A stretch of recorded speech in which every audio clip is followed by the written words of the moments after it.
मैं सूरज आप सभी का वर्ड इनकारनेशन में स्वागत करता हूं। आज का विषय है effect of Indian forest act 1865 on the people of India. आज के सेशन में यह समझने का प्रयास करेंगे कि किस प्रकार से जो भारतीय वन अधिनियम 1865 था उसका भारतीय जो वनवासी थे या जनजातीय समूह थे उनके व्यवसाय पर क्या असर पड़ा और जो भी प्रतिबंध भारतीय वन अधिनियम के माध्यम से लगाए गए उसके बाद से किस प्रकार से लोगों ने अपने पारंपरिक जो कार्य थे उसको छोड़कर वे व्यापार में संलग्न हुए। और आज के सेशन में उनके व्यवसाय के बारे में जानेंगे। उसके बाद से इंडियन जो ट्राइब्स है जो भी है उनकी जो आर्थिक परिवर्तन हुआ उसके बारे में समझेंगे। और इसमें जो नॉर्थ अमेरिकन ट्राइब्स है उनके भी बारे में समझने का प्रयास करेंगे आज के सेशन में।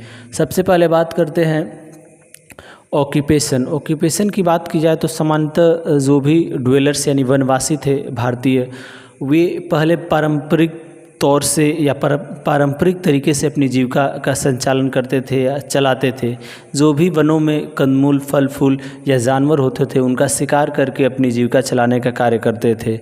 मगर जैसे ही भारत वन अधिनियम लागू हुआ 1865, उसके बाद से इनके जीवन में तमाम तरीके की परेशानियां खड़ी हो गई। जैसे कि उनके वनों में जाने पर प्रतिबंध लगाया गया। उसके बाद से जो भी बहुमूल्य या कीमती लकड़ियां हैं उनको काटने के लिए प्रतिबंधित किया गया। इससे मजबूर होकर जो भी भारतीय जनजातीय या वनवासी लोग थे उन्होंने कहीं न कहीं व्यापार की तरफ अग्रसर हुए और जो पारंपरिक आर्थिक क्रियाविधि थी जो जंगलों में करते थे उसको छोड़कर वे अन्य व्यवसायों में संलग्न हुए और तमाम तरीके की जो भी वन उत्पाद होते थे उसको व्यापारिक कार्यों में लगाते गए और एक व्यापार की तरफ अग्रसर हुए। अब बात करते हैं इंडियन ट्राइब्स सामान्यतः जो भी लोग जंगलों में रहा करते थे और इनकी एक विशेष सांस्कृतिक पहचान होती थी। वे लोग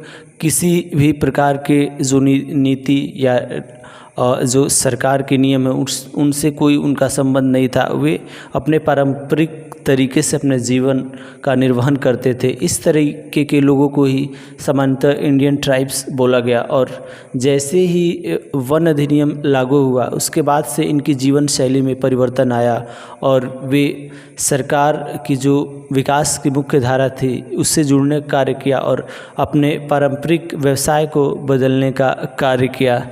अब बात करते हैं साउथ अमेरिकन ट्राइब्स।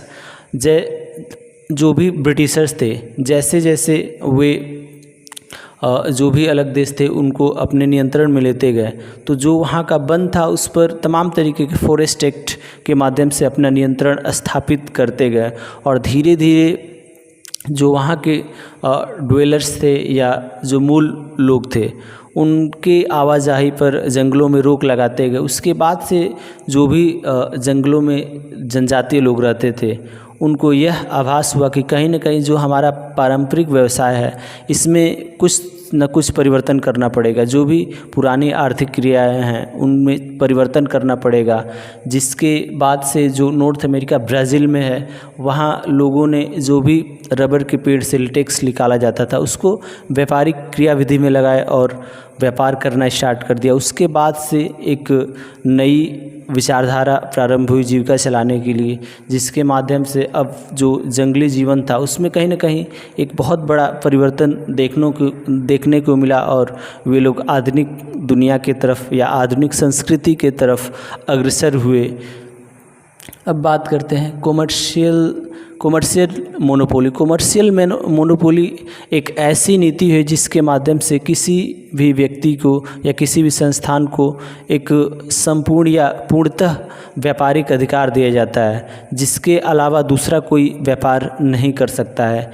जैसे कि भारत में जो भी बागान थे कहीं ना कहीं जो भी जो कृषि क्षेत्र थे उनका जो ठेका होता था वो सामान्यतः ब्रिटिश जो लोग होते थे उनको दिया जाता था और वे लोग इस पर बागानी कराने के बाद से जो भी इससे आर्थिक लाभ होता था वे लोग खुद कमाते थे। ये होता है कॉमर्शियल मोनोपोली।